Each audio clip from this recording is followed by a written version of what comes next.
Megan, and today I'm doing a review on What Big Teeth by Rose Zabo. Estranged from her family for the last 8 years, Eleanor Zarin is returning home to the family she was sent away from as a child. Dangerous things roam in the woods around her home, and reuniting with her strange and dangerous family is difficult, especially when Eleanor starts to question the reason she was sent away to begin with. This book has fortune-telling, werewolves, magic, dark twisty things, and honestly I loved the atmosphere of it. So let's dive into What Big Teeth. You know what they say about the road to hell, right? That it's paved with good intentions? That is pretty much the epitome of this novel.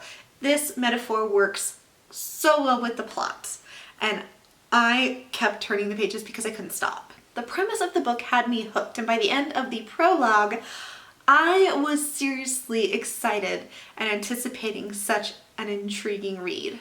Now, this book fulfilled the promise, but not in the way you'd think. The story itself is kind of disjointed, and it feels like somebody ripped it into pieces and then had to sew it back together. There were some times where I was confused, but everything gets explained the further you read.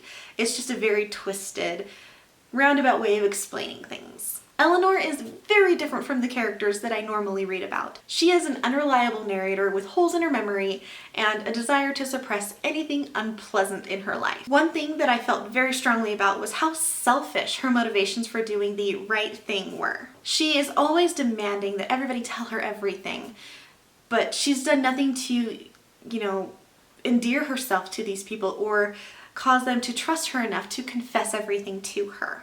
She demands to be in charge of everything to the point of coming to blows with several of her family members. And then once she is in charge, or she thinks she's in charge, she has no idea what to do next, which causes her to reach out to an estranged family member she's never met before for their assistance. The only reason why she wants to bring that person into her family is because she thinks that she will have a closer bond with them because she is different.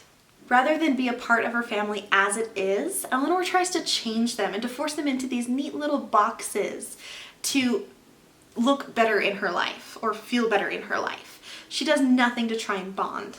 She is judgmental and a snob and does nothing for anybody else unless it will benefit her. This doesn't make her a badly written character. In fact, it makes her a great character because not only did she have all of these flaws, but she had to overcome them throughout the story. The rest of the family design reminded me a lot of the Addams family, which I loved growing up as a child. I mean, Angelica Houston is seriously my favorite Morticia ever across any screen.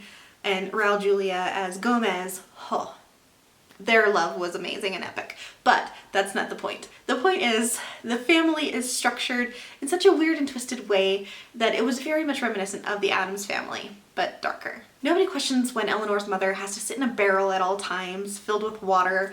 No one questions when her grandfather turns into a wolf at the dinner table, and no one questions the fact that the grandmother reads fortunes in the entrails of birds. Every member of the family, with the exception of Eleanor, accepts each other for who they are. And I think that that's such a great theme when it comes to family, is complete and total acceptance. Just because they have this great dynamic doesn't mean they don't have their flaws. Eleanor's sister Luma is beautiful and wild, and at first she seems to only exist to be a foil for Eleanor when it comes to them both going after the guy that they're attracted to. But she turns out to be so much more. In reality, Luma refuses to back down from danger as it approaches her family, and she'll do anything she can to keep them safe. Eleanor's grandfather sometimes sees her as prey and tries to hunt her a few times. Her mother is more absent than not, more focused on herself than anybody else around her, and it shows in Eleanor in how she reacts to the newcomer into their family. The one character that I disliked throughout the entire book was Eleanor's cousin Rice, and he is arrogant, prideful, and everything has been given to him on a silver platter his entire life. He never has had to work for anything, and it definitely shows in his behavior. One of my favorite quotes from the novel is something that her grandmother says to her when she first arrives home and realizes how monstrous her family really is. And that is, give yourself time to let your eyes adjust. And I love how she's just encouraging Eleanor to see her family not for their sharp teeth and dangerous demeanor, but for who they really are and the fact that they all love her.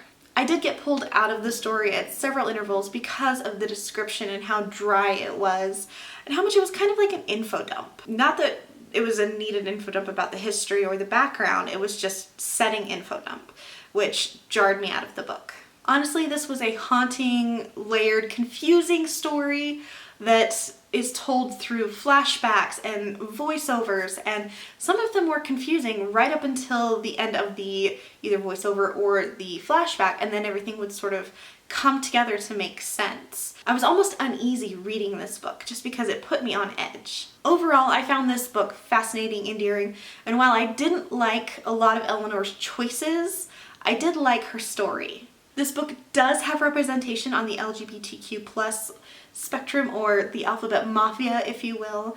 And this was actually the first book that I have knowingly read by a non-binary author. So I definitely do recommend that you add this one to your TBR pile if you like twisted gothic craziness that turns into such a wonderful story that will make you think about it long after you turn the last page. I ended up giving this book 4 out of 5 stars, and I honestly, I kind of want to reread it now that I know what's going to happen, just so I can see if I can pick little things out as I go.